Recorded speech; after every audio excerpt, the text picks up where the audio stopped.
everyone, today we will discuss about sorok carbene. In previous session we have discussed about Fischer carbene, उसका properties, उसका preparation, ठीक है, वो कैसे होता है। जनरली प्रॉपर्टीज से कार्बन का क्वेश्चन आता है। आज डिस्कशन करेंगे हम sorok कार्बन। ये क्या होता है, देखो carbon carbon carbon carbon carbon carbon नहीं कार्बन कार्बन, ठीक है। जैसे हमारा फिशर कार्बन का कार्बन क्या था, अगर किसी ने नहीं देखा है तो जाके कृपया देख लीजिए। तो हमारा क्या था, फिशर कार्बन का जो कार्बन था वो क्या था, सिंगलेट था। एंड का क्या था, इलेक्ट्रोफिलिक इन नेचर, मतलब इलेक्ट्रॉन डेफिशिएंट, मतलब इलेक्ट्रॉन को पाने की चाहत, ठीक है। यहाँ पर क्या है, carbon carbon is triplet and nucleophilic in nature, मतलब यहाँ पर क्या है, यहाँ पर जो कार्बन कार्बन है ये क्या है, ट्रिपलेट, मतलब स्पिन मल्टीप्लिसिटी कितना होगा 3, एंड ये क्या है, न्यूक्लियोफिलिक इन नेचर, मतलब ये इलेक्ट्रॉन रिच, ठीक है। Okay, it generally do not of 18 electron rule.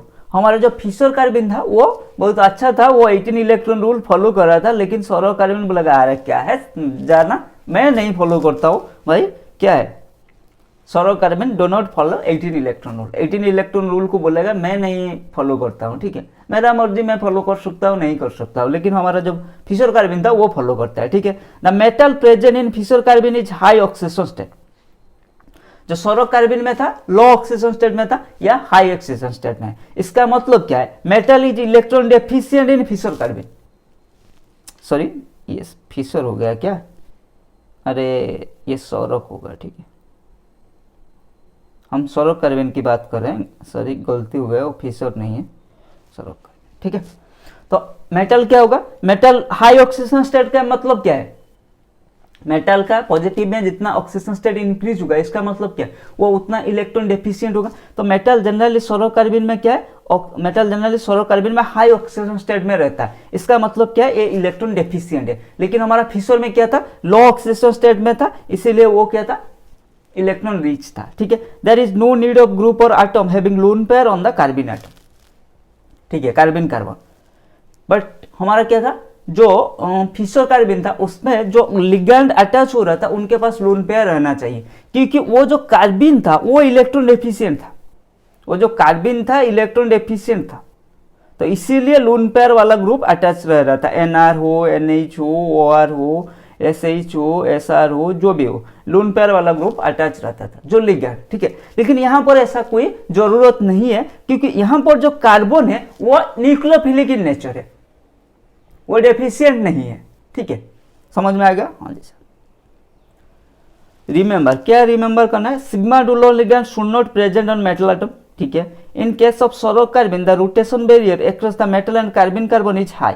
देखो sorok कार्बन में ये जो रोटेशन बैरियर होता है मेटल एंड कार्बन कार्बन में ये हाई होता है, लेकिन हमारा क्या था, जो फिशर कार्बन में था वो लो था ड्यू टू रेजोनेंस, रेजोनेंस की वजह से वो रोटेशन बैरियर लो था। लेकिन यहाँ पे ऐसा रेजोनेंस कोई नहीं है, क्योंकि यहाँ पर जो देखो वहाँ पर क्या था, ऐसा था, मान लो यहाँ पे एक मेटल था C, ऐसा था, मान लो OR, तो इसका जो रेजोनेंस था, ठीक है, इसकी वजह से जो रोटेशन बैरियर था वो लो था, ठीक है, क्योंकि यहाँ पर जो लिगैंड अटैच होता था वो लोन पेयर कंटेनिंग लिगैंड होता था, ठीक है, क्योंकि ये हमारा इलेक्ट्रॉन डेफिशिएंट था।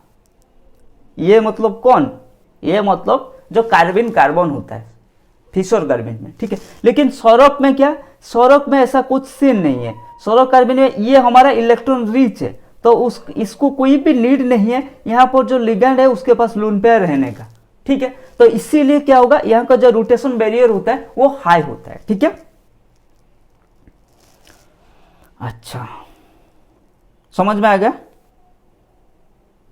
Then reaction of sorok carbons carbon with electron deficient species, sorok carbons carbon electron deficient, देखो ये होता है हमारा sorok कार्बन्स कार्बन, ठीक है, ये इलेक्ट्रॉन रिच होता है, तो ये इलेक्ट्रॉन डेफिशिएंट एल्यूमिनियम, ये देखो trimethyl aluminium electron deficient species, ये इसको अटैक किया, हाँ जी सर, ये क्या हो जाएगा, ये एल्यूमिनियम यहाँ अटैच हो जाएगा, ठीक है, और ये बॉन्ड यही अटैक किया ना, यहाँ पर पॉजिटिव चार्ज आ जाएगा, ठीक है, समझ में आ गया। हाँ जी सर, ठीक है। तो पहचानोगे कैसे कौन सा है फिशर कार्बन, कौन सा है फिशर कार्बन एंड कौन सा है हमारा sorok कार्बन। देखो पहचानने के लिए मेटल के साथ डबल बॉन्ड तो होना चाहिए, ये कार्बन के साथ अगर कोई lone pair containing species OR हो, NR हो, NR2 हो, NHR हो, ठीक है, SR, SH, कहने का मतलब कोई लोन पेयर कॉन्टेनिंग स्पेसीज अगर कार्बन कार्बन को अटैच है तो ये क्या हो जाएगा, ये फिशर कार्बन हो जाएगा, ये फिशर कार्बन हो जाएगा, ठीक है। अगर कोई लोन पेयर कॉन्टेनिंग स्पेसीज, यहाँ पर कोई लोन पेयर कॉन्टेनिंग स्पेसीज है नहीं है, हाइड्रोजन है, ठीक है, तो अगर ऐसा है तो ये क्या हो जाएगा, अगर कोई लोन पेयर कॉन्टेनिंग स्पेसीज वगैरह नहीं है, ऐसे अटैच हुआ है तो ये क्या हो जाएगा हमारा सौरभ कार्बन, ठीक है। बाकी तो प्रॉपर्टीज आपको मैंने बता दिया। नेक्स्ट देखते हैं टेबेस रिएजेंट, ये क्या है, the protected form of Schrock carbon is called Tebbe's reagent, protected form of Schrock carbon is called Tebbe's reagent. देखो ये है साइक्लोपेंटाइल TiCl2 प्लस AlCl3, ये क्या हो गया Sp2TiCl CH2R, ये ठीक है, ये हमारा कार्बन हो गया सौरभ कार्बन। देन ये ट्राईमिथाइल एल्यूमिनियम के साथ जब रिएक्शन करेगा ये क्या फॉर्म होगा, ऐसे फॉर्म होगा, ठीक है। इसको क्या बोलेंगे हम सौरभ कार्बन, सॉरी इसको क्या बोलेंगे हम टेबेस रिएजेंट, ठीक है। देख लो भाई ये होता है हमारा Tebbe's reagent. Tebbe's reagent gives product similar to given by Wittig reagent. Wittig reagent क्या फॉर्म कर रहा था, कार्बोनाइल कंपाउंड से अल्केन दे रहा था, ठीक है। तो यहाँ पे क्या होगा, Wittig reagent converts only ketone and aldehyde to CH2 group, but Tebbe's reagent convert aldehyde, ketone, acid, ester, amides to CH2 group, ठीक है।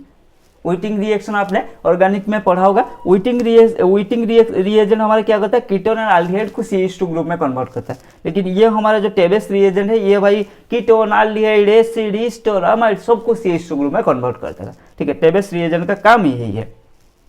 देखो ये आया, इसको अटैच हुआ, ये है हमारा व्हिटिंग रिएक्शन था, ठीक है, ट्राइफिनाइल फॉस्फीन के साथ, ये हमारा व्हिटिंग रिएक्शन था, ये इसको तो आपने पहचाना होगा, ठीक है। अब देखते हैं टेबेस रिएजेंट क्या करता है, ठीक है। ये आया, इसको अटैक किया, ये यहाँ चला गया, तो ये हमारा 4 member cyclic transition state form होता है, transition state. Then next step में क्या होगा, जो ये बॉन्ड ये इधर चला जाएगा, ये इधर आ जाएगा, ठीक है। तो क्या हो गया, देखो ये यहाँ चला गया, मतलब यहाँ डबल बॉन्ड हो गया, ठीक है। एंड ये बॉन्ड टूट के यहाँ आ गया TiCp2, एंड इसमें जो Ti एंड ऑक्सीजन के बीच में डबल बॉन्ड हो जाएगा, क्योंकि इस कार्बन एंड ऑक्सीजन के बीच में जो ये बॉन्ड है, सिंगल बॉन्ड है, वो टूट के यहाँ डबल बॉन्ड हो जाएगा, ठीक है। समझ में आ गया, हाँ जैसे मैकेनिज्म समझ में आ गया। और टेबेस रिएजेंट का काम याद रखो, टेबेस रिएजेंट क्या करता है, जनरली डबल बॉन्ड वो वाला कंपाउंड को, मतलब अल्कोहल हो, सॉरी अल्कोहल में डबल बॉन्ड वो कहाँ से आएगा, मतलब कीटोन हो, एल्डिहाइड, एसिड, अमाइड, ईस्टर, उनका क्या करता है, ये जो डबल बॉन्ड हो इसको CH2 ग्रुप करता है, डबल बॉन्ड CH2 कर देता है, ठीक है। देखो यहाँ पर क्या है, ये कीटोन ग्रुप है, इसको टेबेस रिएजेंट देंगे, ये डबल बॉन्ड CH2 ग्रुप है, ऐसा क्वेश्चन आ सकता है, ठीक है। तो टेबेस रिएजेंट का काम क्या है वो जनरली याद रखो। आज के क्लास में इतना ही, मिलते हैं अगले क्लास में सैंडविच कंपाउंड और मेटालोसिन जिसको बोलते हैं, ठीक है। Keep learning, keep growing.